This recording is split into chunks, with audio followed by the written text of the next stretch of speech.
Huh. That's interesting. Like Microsoft's ever made a post like this. These are the games that are coming exclusively to Xbox in 2021. It's a long list. That does sound like a thing they don't usually do. I mean, when they say Xbox, they mean the whole gamut, right? But still, it's interesting. Yeah, let me get the whatcha-who's-it up on mine. Any update on your situation? Yeah, we'll talk about it because I think it's hilarious.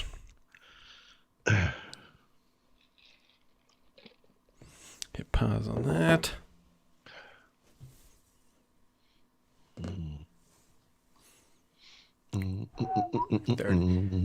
The shuttle will be leaving in 30 seconds.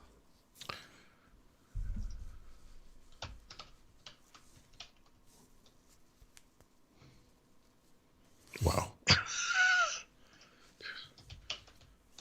Are you responding to the...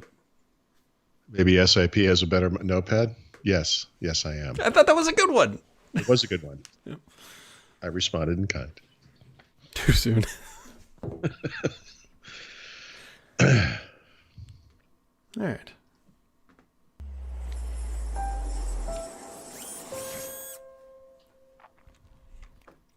Before Paul says, I hit the wrong button. Before Paul says anything, I need to explain to the listeners and viewers of this podcast what it's like to work with this lump of cells sitting next to me, DNA strands interwoven. So, you mean me? Yes, I mean you. I mean you. So Thursdays we have a team meeting in our company. Every Thursday. This was private. Every Thursday we have this meeting. And every once in a while it gets canceled and, there's champagne bottles popping and all that stuff. Well, this Thursday, actually it started on Wednesday, my wife came down with something, and it's not COVID, but she's been off her feet for 48 hours and she was vomiting. And it was pretty gnarly for a while. She's doing... Doesn't sound good. Yeah, slightly better. Like she ate some probably not COVID, right? We should mention that. Yeah, it's definitely not COVID. She ate some puffed rice today and didn't vomit, so that was like a major milestone in our house. Yep. So keep that in mind that the meeting got canceled because I've been like all over the grid on availability. And the meeting got canceled because Brad's wife. Because I couldn't be there. Because you bailed a little early in the last meeting, and the one big thing we need to do is you need to be there. And yeah. And so I texted Paul, I'm like, you owe my wife flowers because of her. This meeting was canceled. And so I'm sitting in my house. It's like 7:41. And I did not, like the night, not last night, but the night before, I did not sleep at all. Like none. Like I was up every hour and a half checking on my wife and it was no sleep. So last night at like 7:30, I am just sitting there sending out the last email like, and there's a banging on the door. And I go to the door and what do I find, ladies and gentlemen? There are these. You brought the flowers. Wow. Actual flowers. And I'm not even kidding. So when I saw them, I was like, oh, I wonder if this is from like my wife's work or her work. I mean, like sending flowers. And I open it up and the note says, thanks for canceling the meeting. I hope you're feeling better, Paul. And I just started dying of laughter. Like, oh, it just goes to show you what I would pay every week not to have the meeting. Like, there was nothing in my brain that was prepared to read that and see from Paul. And like, I debated over the message. I wanted to be clear that I really do care most that your wife is better, of course. But I also did not want to give up this opportunity to. Like, just when you think you have someone figured out, just when you think you know what they're gonna like, it was a nice welcome. What do they call it? Comedic relief. To what's been going on in this house. Good. I'm glad it was taken that way. Oh yeah, like I'm not going to see these flowers and be offended. I mean, like, but something you could be offended by, Paul. So Paul and I have both dabbled in the world of Windows 10X. We have poked, we have clicked, we have prodded, we have tried to uncover things. So I'll let you go first. What is your take on this? It's funny because we've used it before. I mean, there were developer images back when it was supposedly for dual screens and all that. And I really wasn't too impressed by the look of it, I have to say, at that point. But now it's Grand Mal Chromebook is what it is. It's crazy how much like a Chromebook it is. Mhm. The more I use it, the more alarming it is to me how so many things are missing, right? Right. There was this understanding that like Win32 app stuff wasn't happening, but Windows RT, Windows 10s had the inbox Win32 apps. This one pretty much doesn't, that I can tell so far. Notepad's not there, Paint, WordPad, etc. Full screen, I think, is a weird Windows 8 mistake. You can snap side by side, Yeah. but you can't adjust the size. It's 50-50. That's it. That's weird. It's in a VM, so the performance isn't all that great, but that doesn't matter. It is simplified. I don't mind the UI, I have to say.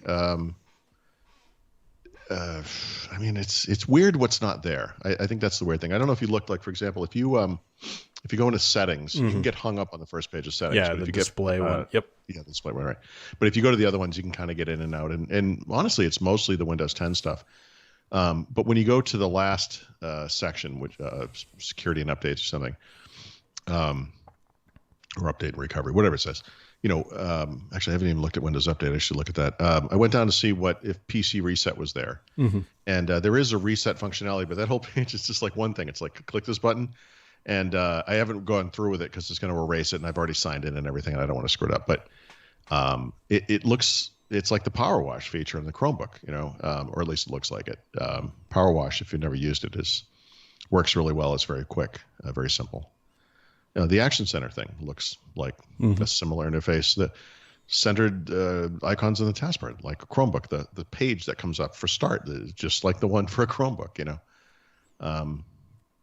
It's almost like they were inspired by something else. Yeah, I think it was Ubuntu.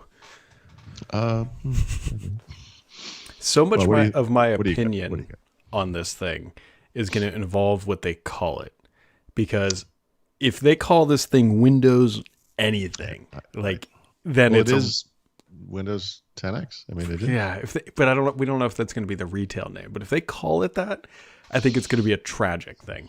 If they call it something that's not tied to Windows, I think they have a better chance of. Well, all right, but let me ask you a semi. It's not rhetorical, really, but a semi-rhetorical question.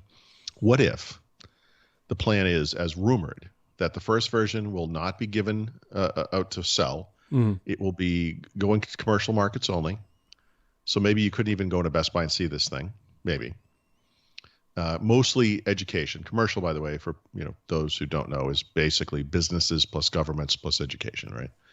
But let's say mostly education. Let's pretend and guess maybe that these educational institutions have been asking Microsoft for this very thing for years and years. They don't want Google, There is some want and need, even in those markets, of course, for Win32 apps. And the plan is to deliver that compatibility in V2 as a free upgrade. At that point, maybe this thing expands out to more markets, including consumers, including retail, and you could buy one, and then being called Windows 10 anything wouldn't matter because it will run Windows apps. Would that make it okay? Maybe. Yeah. I don't really mind the limitations, knowing that this is targeted at a very specific low end piece of hardware.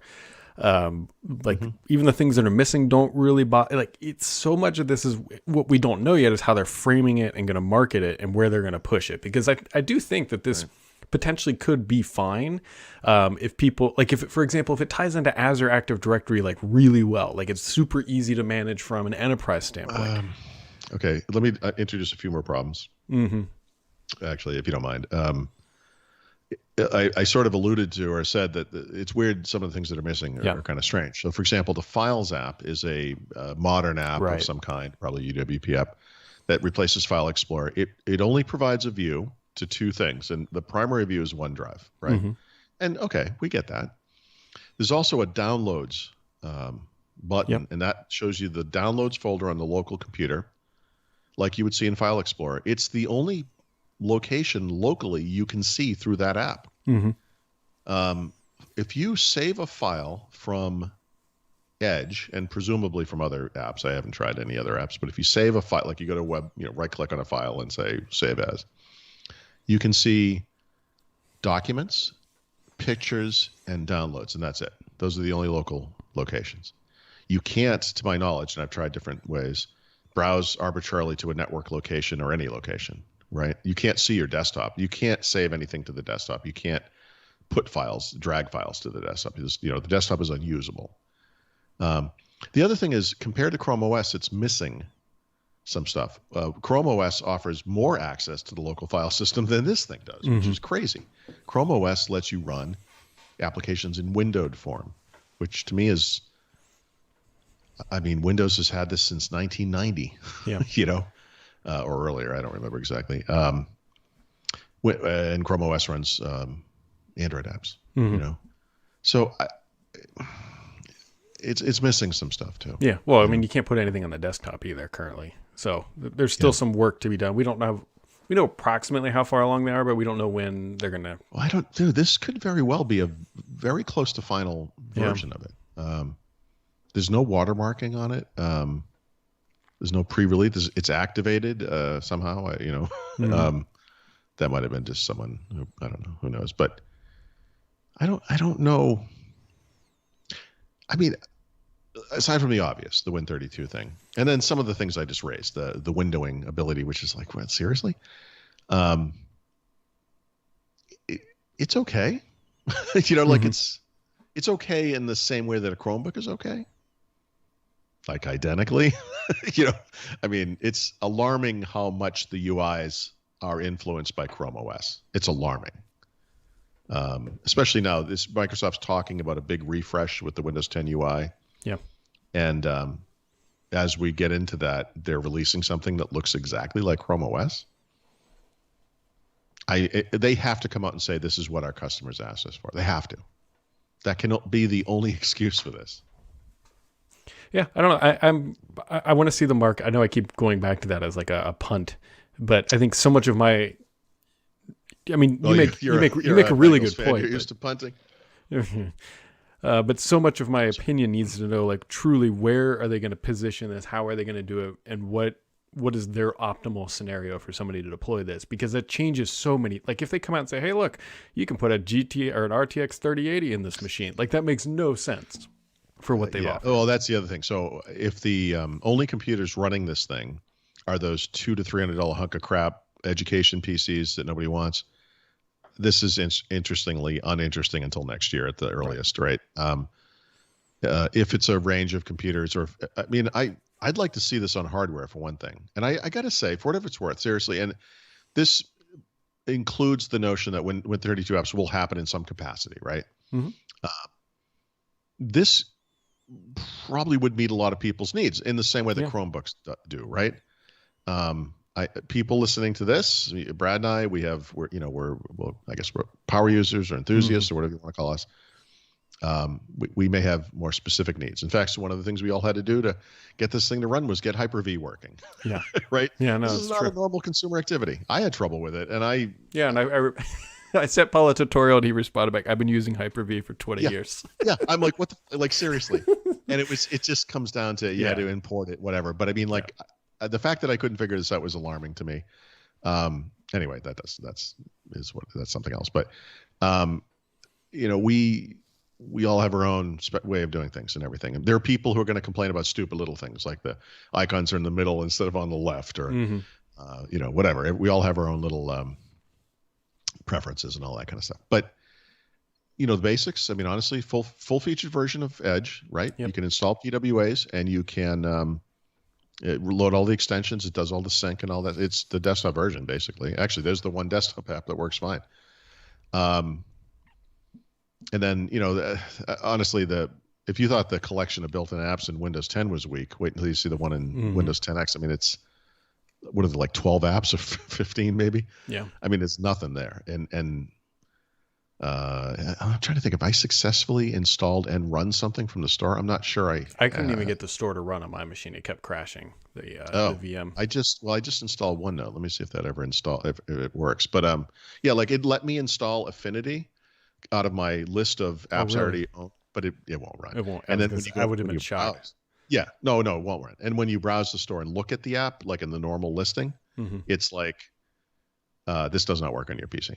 Like, it won't even let you do it, which is, Correct, right? I mean, that's Yeah. what you would expect. Let me see if OneNote actually works. I don't believe I have yet installed an app from the store. Oh boy, this thing is slow. I'll get back to you on that in a few minutes. Oh, here it is. Is it there? No. Yeah, it like it disappears into an ether. I don't know where it went. Mm-hmm. Well, it didn't go to the desktop. Let's just put it that way. It did not go to the desktop. That's true. You of that.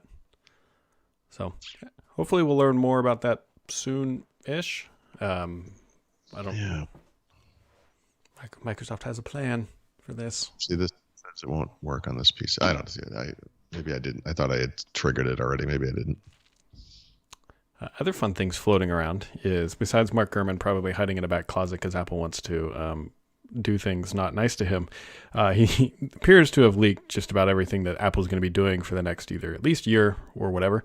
The exciting part is that the upcoming MacBook Pro refresh, like the 14 and 16 inch they're going to launch, they dropped the touch bar. So they're just getting rid of that, like a bad habit that it was. It's like, we got rid of MagSafe. Everyone loved it. And we added Touch Bar and everyone hated it. Oh, and then we made it like a requirement if you got like the really expensive MacBook Pros. Enjoy. Well, it's hilarious. They are quite literally going back to like 2014, 13, because they got rid of their new keyboard in favor of the old keyboard. They're now getting rid of the Touch Bar and they're bringing MagSafe back. Like it is, they just lost like 5 years and well. You know, when Steve Jobs died, one of the things Tim Cook was really fond of saying was that he wasn't going to do what he thought Steve Jobs would do. He was going to do what he thought was the right thing to do, and that's what Steve Jobs told him to do. And it's a great story. But the truth is, a lot of what Apple did was clearly the thinking of what would Steve Jobs do. And Steve Jobs was a big proponent of smaller, thinner, and that's what they did with everything. And it went to the point of absurdity, and so in some cases you have to, like the stupid remote on the Apple TV, the little iPod shuffle thing, phones that are so small they don't have battery capacity, or this kind of nonsense where it's like we're going all USB-C ports, and even though all of our professional users demand, SD card or a compact flat, whatever, so I feel like they're stepping back from that, and maybe that's a Johnny Ive problem. I don't know, but Tim Cook obviously had to say okay to everything, so. I'm glad. I look at that as good news. It's overdue. It should never gone in the direction it did in the first place. But at least it's happening. Yeah. Other things that'll be happening is we're going to see an iMac redesign. It's supposed to look more like their Pro line display, a smaller version of the Mac Pro that's based on the Apple Silicon, and there's a couple other small things tossed in there. But that looks. On a related note, did you see? This is from it's from an Oregon newspaper. A story about the new Intel CEO, Pat Gelsinger.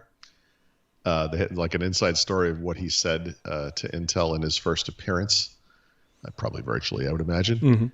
Said, we have to deliver better products to the PC ecosystem than any possible thing that a lifestyle company from Cupertino makes. Wow. He says we have to be that good in the future. You know what? I commend him for calling Apple that, because he can't go in there and like downplay that Apple's a better company. He's got to he's the CEO. If the CEO isn't confident that your company can't do something, then you're screwed. So for him to call Apple out like that is hilarious. Now he's actually got to make them build some better chips. So Right. I think that's smart. I mean, he got a lot of criticism for this, but back in the day, Jim Alchin came into a meeting with top execs and threw down a MacBook or PowerBook probably at the time and said, why don't we have one of these? And he's like, if I wasn't working here, I would use one of these. And then people are like, oh, Microsoft exec says he'd like to use an Apple laptop. And it's like, okay, that actually makes him more credible, especially back then, by the way, I thought this was smart on his part and a good sign, frankly, for Apple, for Intel. Sorry, not a good sign for Apple. Bad sign for Apple. And then also speaking of Microsoft leadership, you see that Julie is leaving. What do we get, one every day now? Is that what this is? That's everybody I sort of know at Microsoft is going to leave now. That's fantastic. They're going to SAP. That's where they're all going. I mean, that's where Brad went. A derivative. Yep. It used to be Amazon. Now it's SAP. What the hell's going on? What's going on? So, I think that's weird. Yeah, I mean, that's two pretty big departures back to back. I wonder if anybody else is. Because these things always happen in threes, Brad. I don't know. I was thinking like, sometimes leadership shakeup is fine. But then you also look at Microsoft financials and the trajectory that they're on. It's not like they're hurting and not like they've made bad decisions in those two segments of But these maybe that's two. the problem. Maybe they've been coasting for a while. Although, Julia White in that particular case, she came up out of Office 365, and I thought she was particularly well suited to that and to public appearances. I thought she was She's always kind of good cool on and stage. hip and smart, and it is. I mean, I didn't, she is all those things. But she went to Azure basically, right? So, I mean, to me, you just get lost in the mix over there. And unfortunately, it's just not as high profile. Yeah. Well, it's just like the person that replaced Brad Anderson is not. Nobody knows. I know exactly who is. It's like it's like we've hired a tree stump to replace this guy.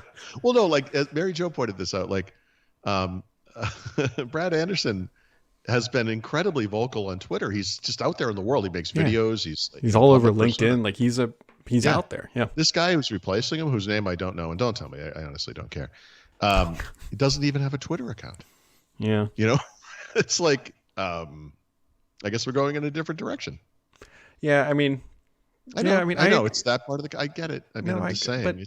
But still, though, like you're like to be in that type of position, to be in a senior leadership position at a company like Microsoft, Amazon, Facebook, like you've got to be out there because that's part of the package, right? It's hard to be not only an internal leader but an industry leader if you're not out there making noise. So. Anyways, Microsoft, if you need a new leader, I am happily to do it for whatever 50% of what those other people were making. I'm sure it would still be. Well, I would do it. I mean, the two of us together could do it for 1%, and it would probably still be better than when the pay packages for those people once you get to that level have got to be astronomical. Yeah, but I guess not astronomical enough because they left. Well, at some point though, like it just doesn't matter. Like the guy, the new Intel CEO, he had something like $74 million worth of shares of VMware. Like, what's another 5 million when you already got 74? So this off the top of my head, but if I'm not mistaken, they offered him. It amounted to $157 million, I think. And they had approached him several times in the past, and he'd always said no. And I could have that number wrong. Forgive me if the number's wrong. It's something like that. And the article I read had said something like, I guess that's what it took him to leave. Like he kept adding it up, and it was like, okay, now I'll do it. Yeah, I mean, it's just crazy. It's crazy. Yeah. Just like it's crazy that I'm about to say goodbye. Bye-bye. They smell nice, though. That's nice. I almost got her an edible arrangement, and then I that would have been... maybe that would have been a little too much. Yeah, I mean, it would have been a Bradable arrangement at that point, because I would have been... I sent flowers to Brad. He says while saying... I was like, I didn't want to... I know I probably have your address somewhere, but I asked my wife for the address, and because she has it from the Christmas card list. And she goes... I was like, hey, can you send me Brad's address? And she's like, yep. She yells down from upstairs. And then there's like a 2-second pause. And then she goes, why? She's like, wait a minute. It's Brad's January. She's like, oh, okay. All right.